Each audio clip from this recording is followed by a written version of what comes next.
Hello, my name's Alfred C. Snider, and I'll be the host and producer of this Critical Advocacy series. The goal of this series is to provide citizens, students, teachers, and anyone who's really interested in it with the skills involved in being a debater. We hope to impart to those watching that debating skills are not those only used by politicians who have a tendency to focus on empty rhetoric and insubstantial promises, but are actually concrete skills that every citizen needs and can use in everyday life. We feature outstanding speakers from the international debating community. All of us agreed that too often we, as teachers of debate and as debaters ourselves, focus on the particulars of specific debate styles and formats, and on debate as a competitive exercise for students. We thought it would be a good idea to instead focus on the substantive skills which underlie the critical mind and the advocacy skills which are central to the advancement of productive and useful social concepts. Too often, we feel, discussion and debate in our society fails to feature these important skills. So in this series, these are the skills that we're going to focus on. We hope that you'll find them useful.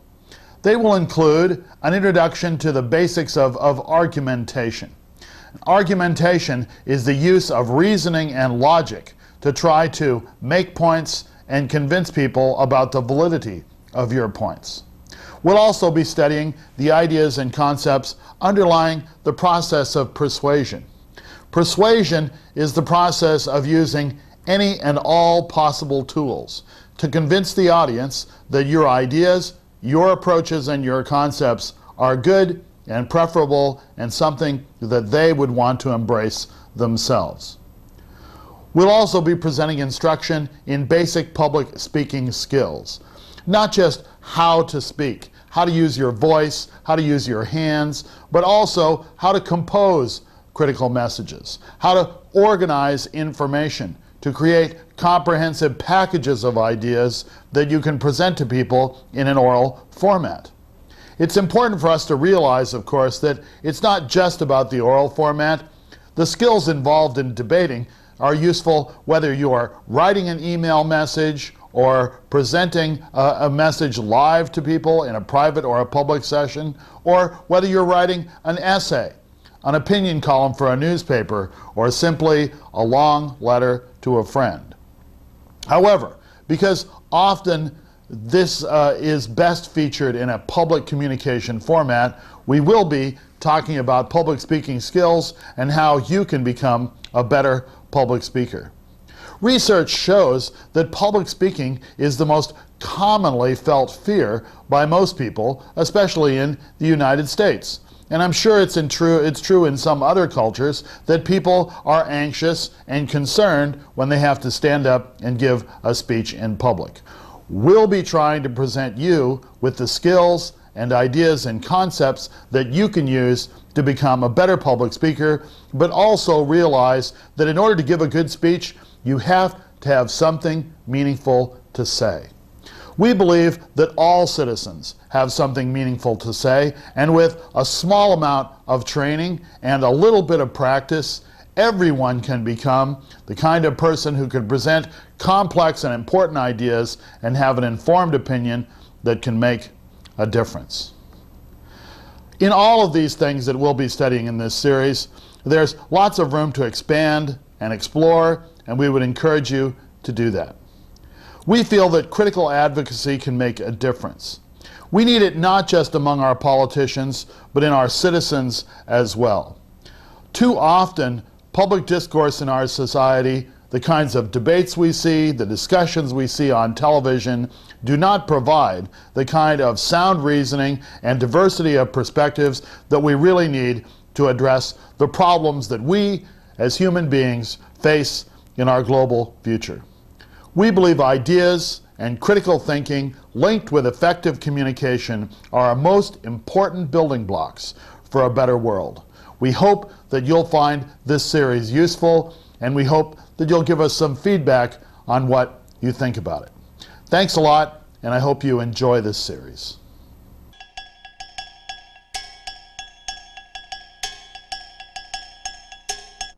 I want to introduce you to some of the speakers that you'll be seeing in the Critical Advocacy series.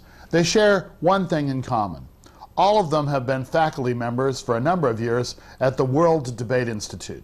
The World Debate Institute has been held now for some 18 summers, and it's a residential intensive summer program for the study and practice of debating skills. It attracts students from all over America and all over the world. Last summer, for example, in the summer of 2000, students from over 10 countries attended the World Debate Institute, and there were a total of about 350 attendees. They study the various formats of debate: parliamentary debating, public debating, policy debating, debating on mass media venues, as well as the micro skills involved in becoming a good debater. Let me just say a few words about each of the speakers that you'll be seeing. First, I'd like to talk about David Berube, who's a professor at the University of South Carolina here in the United States. David is a longtime debate coach and has been one of America's most successful debate coaches, but he's really more than that. He's probably the most published debate theorist in the world, with quite a distinguished record of publication and scholarship, which really spans the expanse of debate study. He was named the United States of America National Coach of the Year, and he has been a faculty member at the World Debate Institute for 17 years. David has a marvelous breadth and depth of debate experience that he can share with students.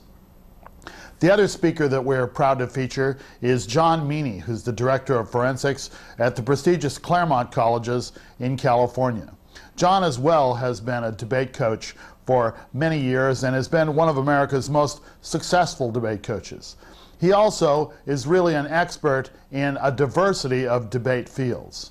He's a leading theorist and strategist in policy debating, parliamentary debating, and has also been an outspoken proponent of and practitioner of public debate and discourse and television debates as well. John is mostly concerned now with parliamentary debating at the international level and has become one of the most successful parliamentary debate coaches here in America, and his teams have done outstandingly well at world's competitions. John's been a faculty member at the World Debate Institute for 17 years. The third person who will be joining us is Mark Whitmore, who now works at the English Speaking Union in London. Mark was an outstanding parliamentary debater for St. Andrews University in Scotland and placed highly at the world's competition.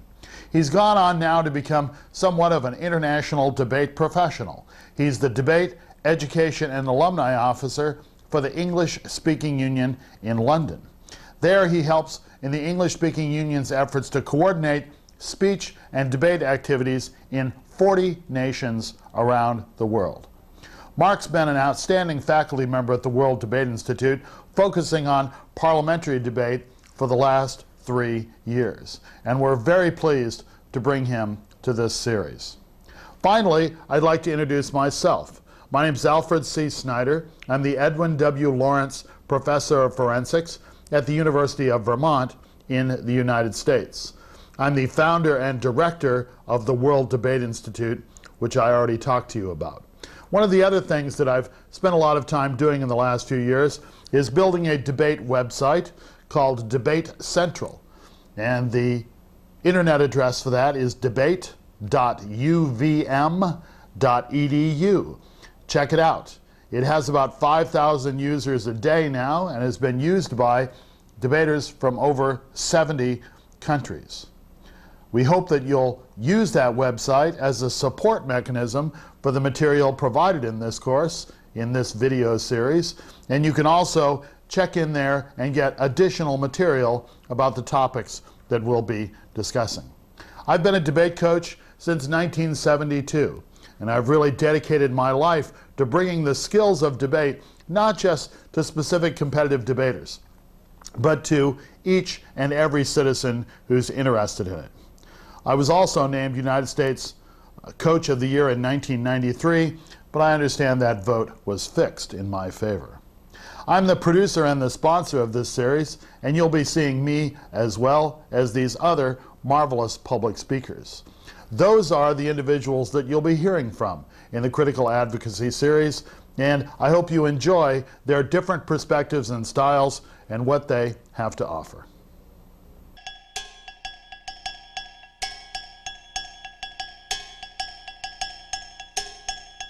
Well, if we're going to talk about debate, we need to answer the question, what is a debate?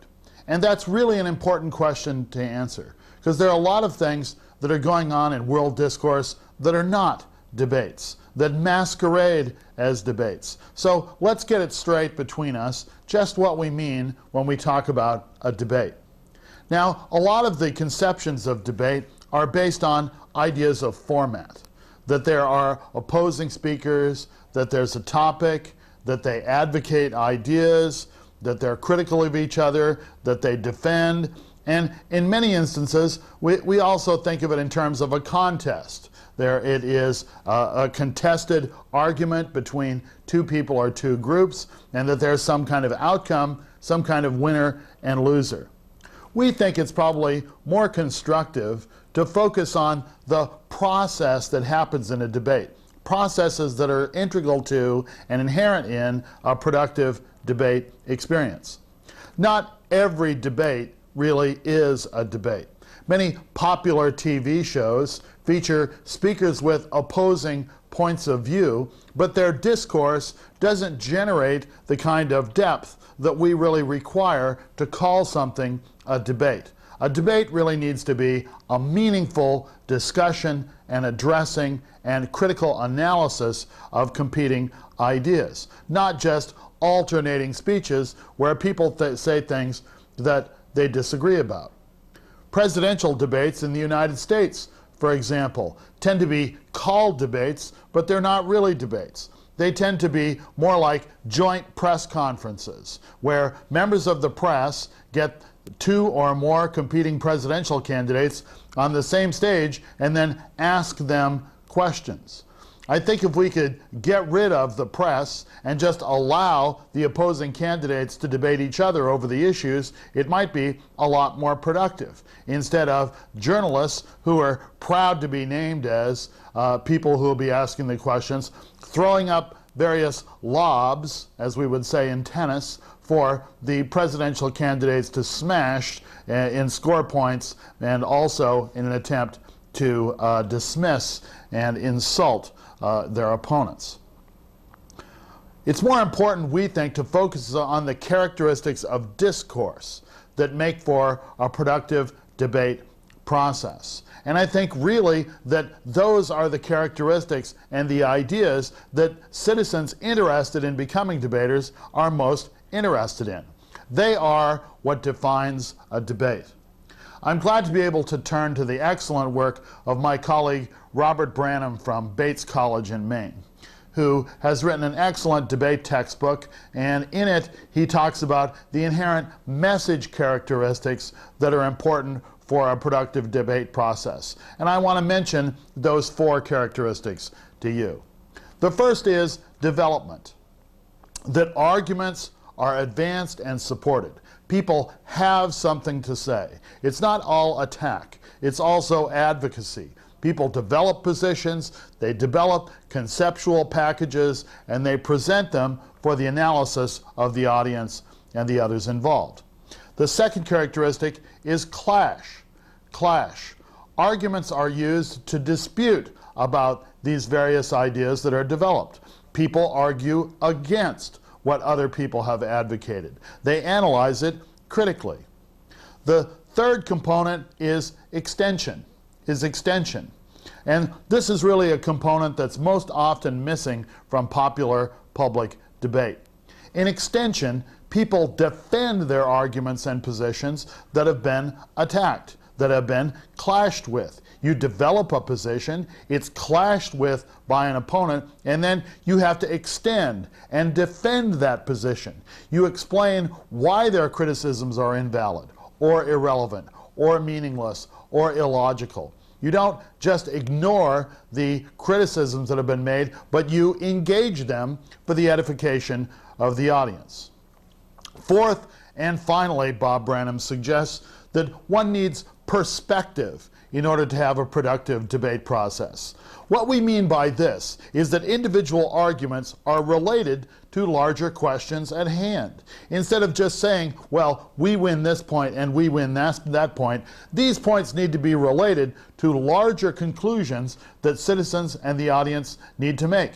Should we adopt national health insurance? Should we dismantle all of our nuclear weapons? It's one thing to have arguments on each side about these questions. It's quite another to put them in perspective and use those ideas to mold a final decision as to what our advocacy should be. We think that these are the essential characteristics of a meaningful debate process, and that's what we're going to try to feature in this Critical Advocacy series.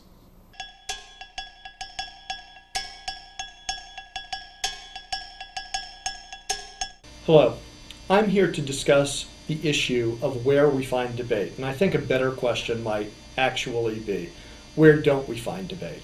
Debate is nearly universal. And as for the question of where we find debate, I suppose it would be better if we begin with a discussion of what constitutes debate. Debate to me is a process. It is a method for the advancement and the disputation of ideas. It is about the best possible expression of an opinion. People are opinionated creatures. Individuals have opinions on almost every issue under the sun.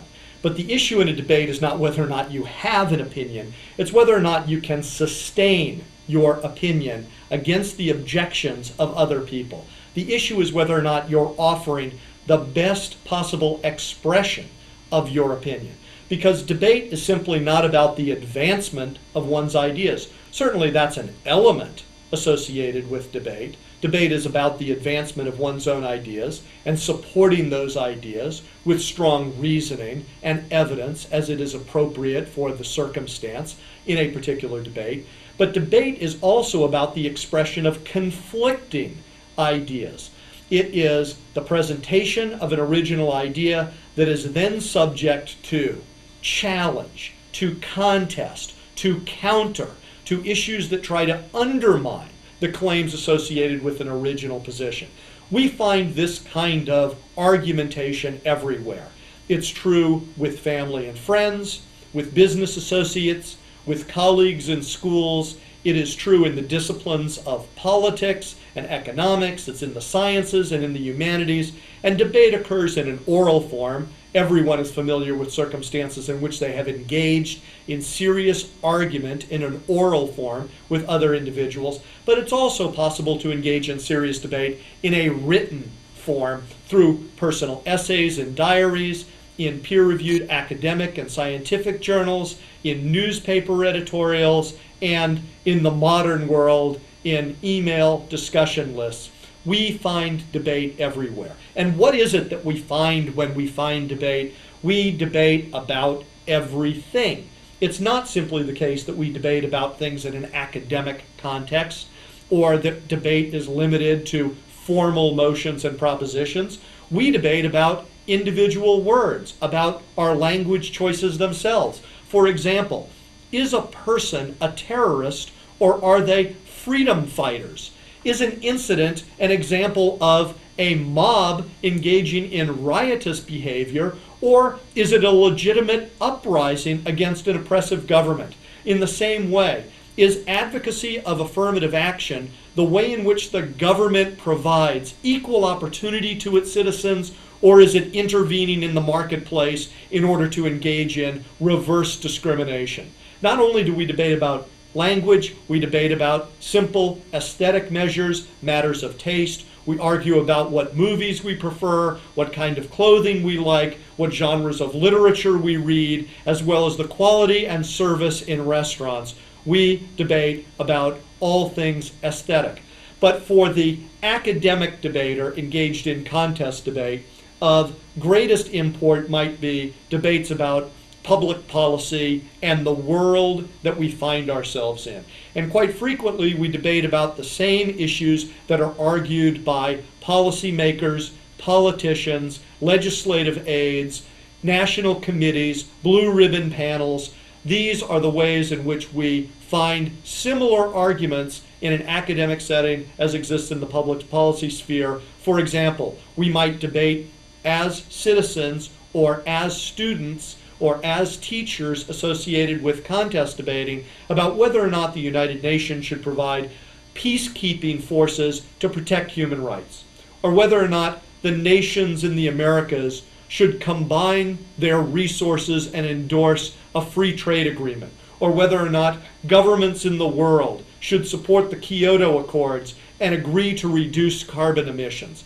So these are not simply academic exercises. These are important public policy issues in which citizens, student citizens, coach citizens have a say. Debate has been going on for centuries. It's an important foundation in most cultures and for most times. In fact, historians write about the great debates that have occurred throughout history, issues of war and peace, state theology, taxation, and national defense. All these issues have been argued in royal courts and popular assemblies, and they've been discussed in religious convocations and in universities. And in constitutional democracies, the issues argued by elected officials and by our appointed leaders, as well as arguments advanced by citizens, are increasingly important in public argument. I'm going to speak briefly about the issues of academic debating. There are three primary forms of academic debating, and I'd like to discuss each quite briefly, but with some detail to distinguish the events from each other. Parliamentary debating. Parliamentary debating. This is a form of debating based loosely on the deliberative discussions in the British House of Commons. It is an extemporaneous form of debate. By that I mean that students are typically given only 15 to 20 minutes to prepare arguments on this kind of motion that's advanced in a parliamentary debate. And the kinds of motions that are argued are vague and abstract to the very specific. Some examples. This House believes in the separation of church and state. This House would reject consensus. This House believes that there are necessary illusions. By the way, these might be the abstract topics. The more specific ones, this House would legalize prostitution, or the Truth and Reconciliation Commission in South Africa is a weak response.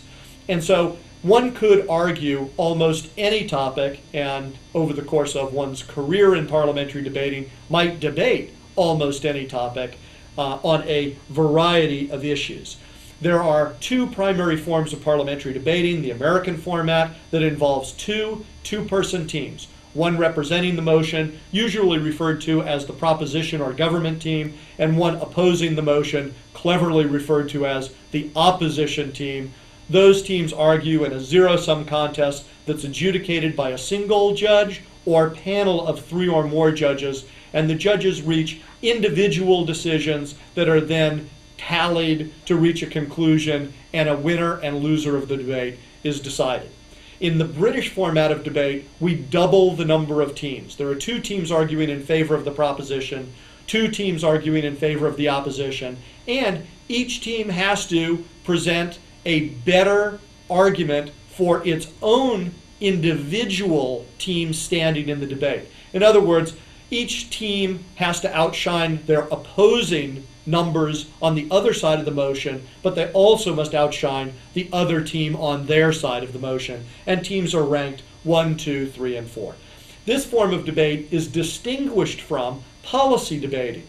Policy debating debates very similar kinds of topics, and again, I'll offer some examples from the Japan Debate Association, college debating in Japan.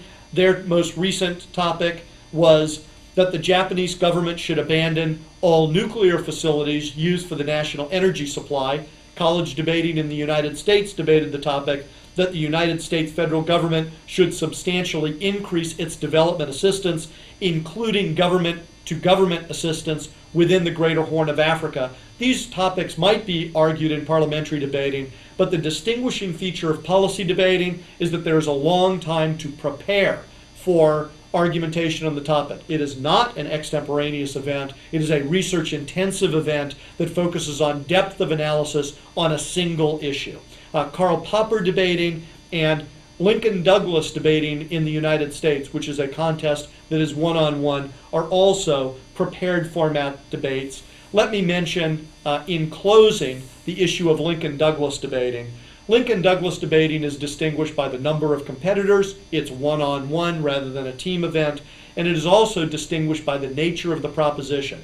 Rather than a policy proposition which calls for an action to be taken, Lincoln Douglas debates are based on value propositions that simply describe one position as relatively superior to another. For example, capitalism is superior to socialism as a means of achieving economic justice.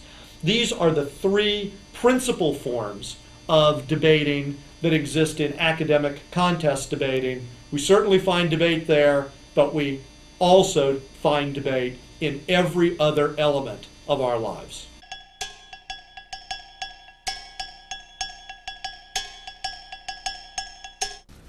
What happens in debate? What do we do? And what is policy debate in general? I'm going to talk about the general types of things we find in debate in many separate categories. The first thing I want to talk about are the types of arguments we find in debate, because arguments usually fall under certain categories. There are arguments by cause, but one argues there's a direct relationship between two phenomena. In other words, if someone pulls a trigger on a handgun, it is likely to lead to a series of events which would propel a bullet, and through cause, the bullet would, of course, reach its destination. There are types of arguments which are reasoning by example, often just simply called induction. It's where you make a whole series of observations, and based upon the series of observations, you draw a broad general conclusion. For example, if I started studying weather patterns in major American cities and I find out that it rains 12% of the time in Seattle and rains 12% of the time in Los Angeles and rains 12% of the time in Cleveland, I might want to claim that in major cities it rains 12% of the time. There's also reasoning by analogy, and this is where I claim that something I know less about is a lot like something I know quite a bit about, and therefore what I know about the subject I know quite a bit about can be transferred analogously to what I know little about. This is often used in drug legalization arguments, where we could argue that prohibition was a state where the government tried to restrict access to a drug of sorts, which was alcohol, and it failed miserably. Hence, trying to restrict access to certain drugs will fail as well. That's analogy. Reasoning by sign is the type of thing we mostly relate to what goes on in medical and scientific fields. When a doctor examines you to try to decide, what problems you may or may not have, what's causing that awful rash, what he does is look for a series of signs, and based upon the series of signs, he tries to conclude that if the signs are there, then there must be a correlated illness. The last category I want to mention is the one that most often occurs in academic debating, because it's the one I think young students are mostly drawn towards, and that's reasoning by authority. Most of the time, as we engage our research and going to the library, we will read books and articles written by experts in the field. And when we do that, what we end up doing is making an argument by authority. We should believe this is true because Professor Bobo believes it's true. So there is at least 5 types of arguments. There's probably quite a bit more. And those 5 types of arguments are cause, example, analogy, sign, and authority. There's a lot of many different forms of proof as well. On the top of the list, only because of our preoccupation with scientific objectivism, is probably quantitative proofs. These are mostly associated with the use of statistics. And having just come off a presidential campaign in the United States, we find that used regularly in polling information, which is then given to the public by the news to indicate how well a candidate is doing. There's also qualitative types of proof, and that's mostly associated with expert testimony. An expert in the field may have studied a subject area for an extensive period of time, developed sufficient amount of expertise to make qualitative claims.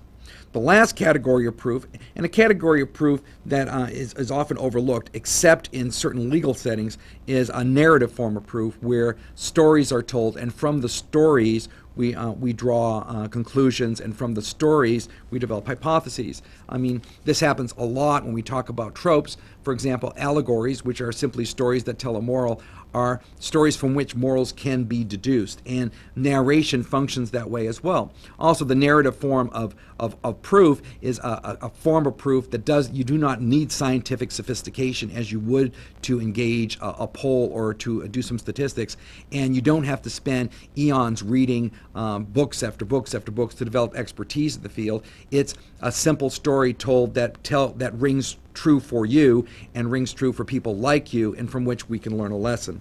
So there's at least 3 forms of proof. There are quantitative, qualitative, and narrative proofs. How do you refute arguments? Well, you can refute arguments in many different ways. One of the ways is to simply say the argument is untrue. Say the argument does not link. It's not related to the claims you're making. The claim does not produce the impact your opponent is arguing. For example, if you are developing a national health insurance program and your opponent is arguing this would be incredibly expensive, you may actually be able to demonstrate it's less expensive than the present system, and therefore you link out of the argument. If you can prove it's much less expensive than the present system, you might actually be able to link flip the argument. You might be able to indicate that instead of actually expending money, we would be returning money and actually produce a net cost saving. So in terms of the link debate, you have a link out and a link flip. Now, all arguments, no matter what they are, will have some sort of scenario or story in the middle, which takes the link to the policy that is being advocated and what will be discussed as the impact in a few seconds, and relates the two. It provides a way for the link to get to the impact. Illustration. If we're talking about, again, the disadvantage in the debate where someone will argue that the costs associated with the plan are deleterious, they might argue the plan will cost a significant amount of money, and that would be the link story. Then they would have to explain that because the plan costs a lot of money, it would require cuts in other programs. That is the scenario story. In other words, what ends up happening is there's a series of steps that occur once the expenditure happens, which results in a corresponding decrease in some other program. That scenario debate provides a rich area for refutation as well. You can argue the scenario is incorrect, in other words, that there is not a direct relationship between the amount of money spent and the amount of money cut from other programs. Indeed, you might be able to argue that if we do spend some money and we have less money for these other programs, those other programs might actually benefit from it. So in addition to the link out and link flip that we just mentioned, you really have a scenario out and a scenario flip construction as well in the internal part of the argument. Now to the end of the argument. When you present an argument, you usually say it produces some undesirable consequence, therefore we should reject it. That's called the impact debate. When that occurs, in terms of refutation, a respondent may argue that no, that doesn't occur, an impact out argument, or that the impact they're presenting is not undesirable as suggested, but actually desirable. Back to the illustration. If we're going to cut a program, and that program may be theater missile defense, we might want to argue that no, it doesn't cut theater missile defense, that won't be cut, other programs will be cut, that program is saved. Therefore, there's an impact out argument. If you want to argue instead that we should cut theater missile defense because it's provocative and will produce proliferation in China, that would be an impact flip debate. You have a lot of possibilities in refutations. You just don't argue the argument's not true. There's a lot of mechanical things you can provide in terms of the structure of the argument being presented.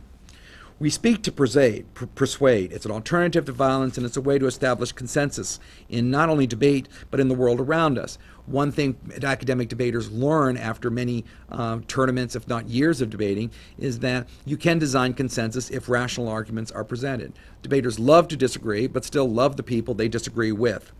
The objects of persuasion exist on many different levels. Simply, we can change opinions. Opinions tend to be relatively loosely held beliefs about specific things, and those are often changed just by providing additional information. Often, we can even change attitudes, which are more fixed and more broadly held. And if we're incredibly successful, it might actually affect beliefs. But the objects of persuasion are normally opinions and attitudes. The theories of persuasion will be dealt with in another lecture, and we will discuss the strategies of persuasion here. Why do we try to persuade an audience? Well, we persuade an audience to make things happen, which is an incredible challenge, and I will speak to that in a different lecture. Change how people think, which can be done by providing additional information. But more importantly, we use the strategies of persuasion to help people build agendas. And we all have agendas on what's important in our lives, and what's at the top of the agenda and what's at the bottom of the agenda may not be able to be switched, but often what's near one another on the agenda, if you think of it as a vertical axis, can be moved and recalibrated based upon the arguments we make. How do we prepare for a debate? It's simple. You read a lot. You summarize your material and you look for core ideas. Debaters tend to read very deep in the topic area when topic areas are being announced, whether we're talking about a Lincoln-Douglas debater or a policy debater or even a parliamentary debater. You read an incredible amount of information and you try to read and summarize it and design your core ideas. The other thing to consider in terms of debate is its psychology. It is the battle of the debate that actually provides the tools to develop good consensus building. We learn that we can argue vehemently and quite passionately. We can still like each other when it's done and develop this consensus building skills. The skills itself are speaking skills, obviously, and reading skills, but researching skills as well. We also teach a lot of critical thinking skills, which I believe we will discuss later. In terms of competition, you're right. You compete in academic debate. Some people win and some people do not. But the most important part of academic debate is participating. It's through the process of debate that we teach these skills, and these are life skills which can be used in many different settings.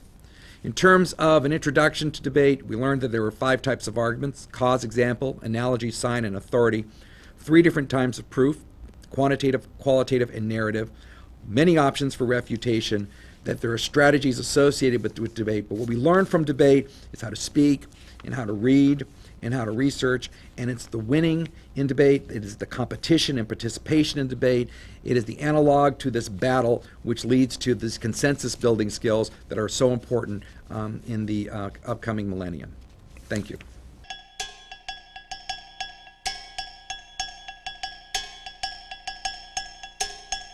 Hello, I'm here to discuss why one should debate. And I suppose at the outset I should mention that one should debate because one cannot avoid debating. You can't help it.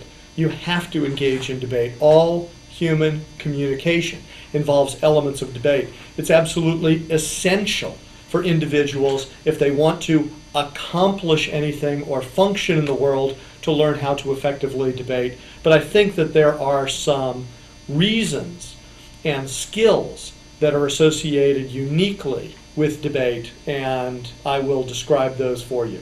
At the beginning, let's just say that it's not enough to express one's own opinion.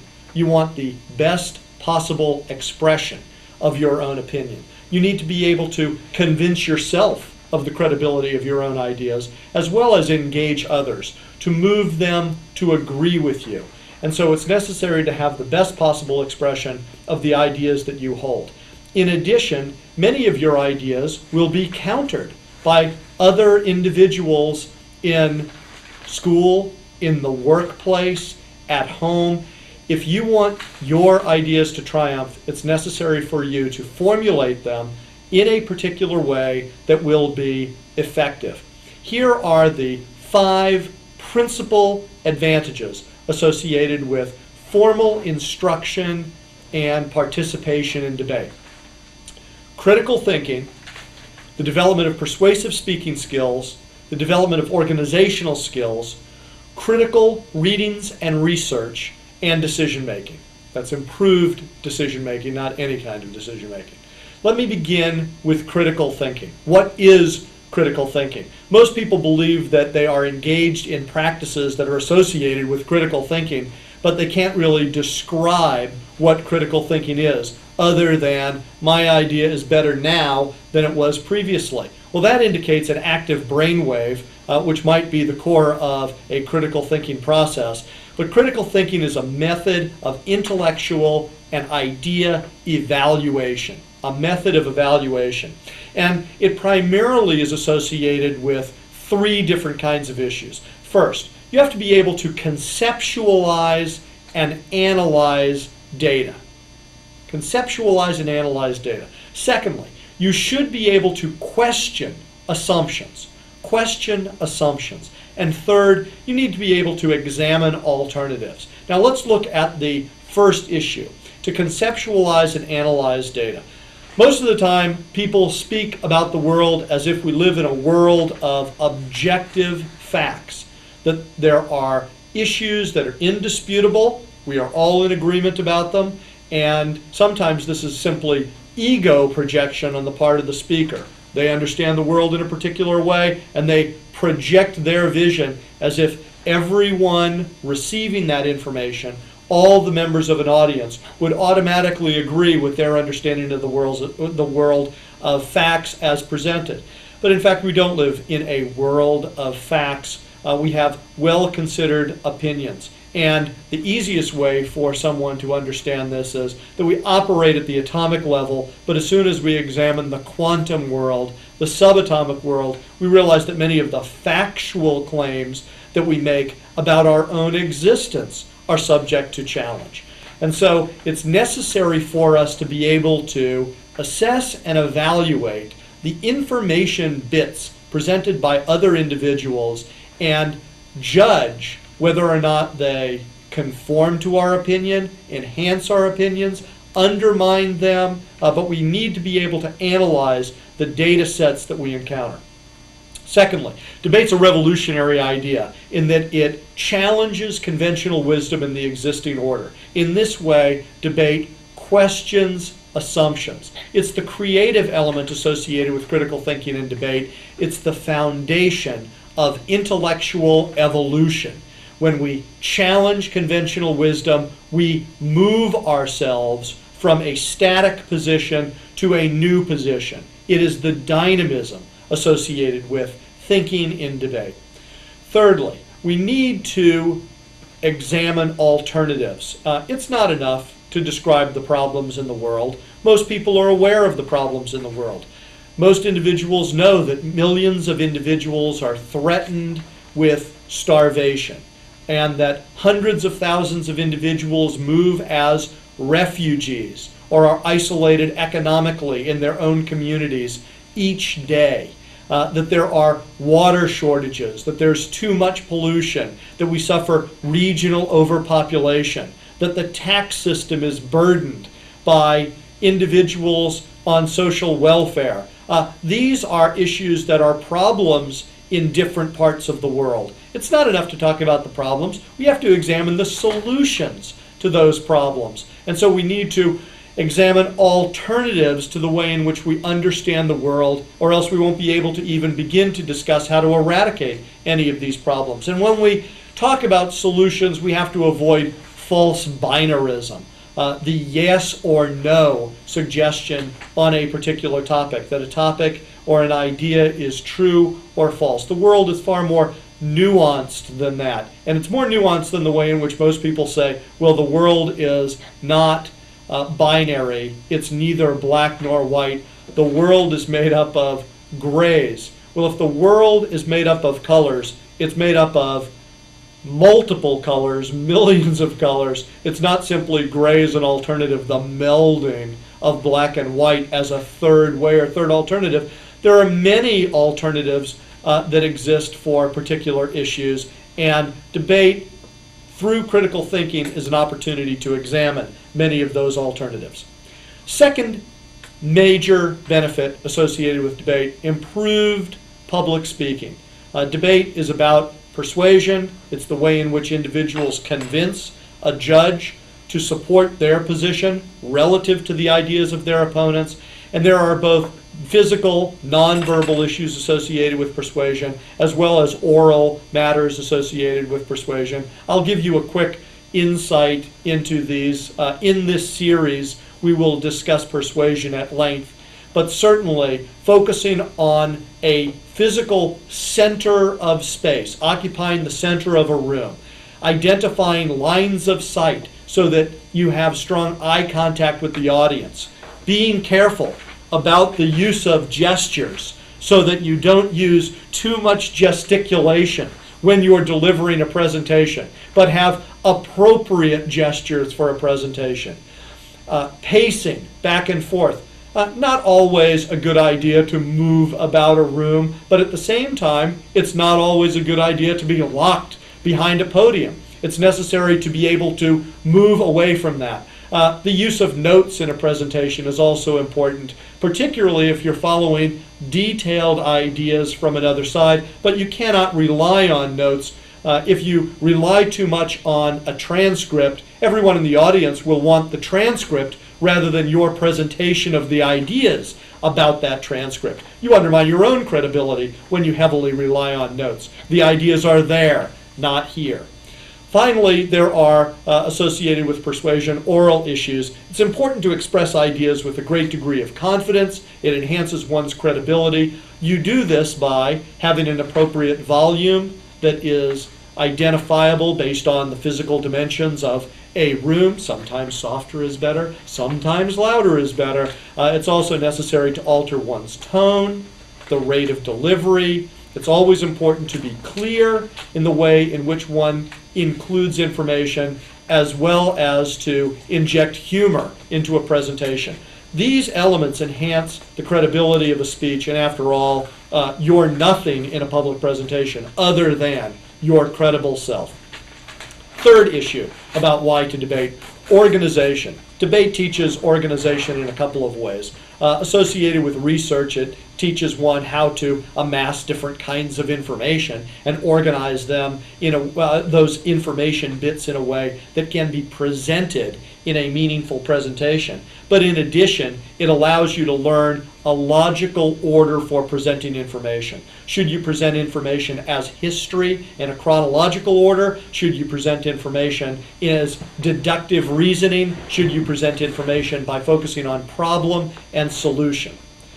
Debate also teaches the value of critical reading and research. This improves one's expression of ideas when you have more knowledge about an issue. And finally, it improves one's decision making. You are more flexible and adaptive when you have better ideas, and you make more responsible decisions through the process of critical thinking, persuasive examination of an issue, organization. You end up with reasoned decisions, an outcome based on analysis with authority based on something other than because I say so. And so it's necessary to participate in debate for all of those reasons. It's part of human communication and you develop those skills. But most people involved in academic contest debating are participants because it's a lot of fun.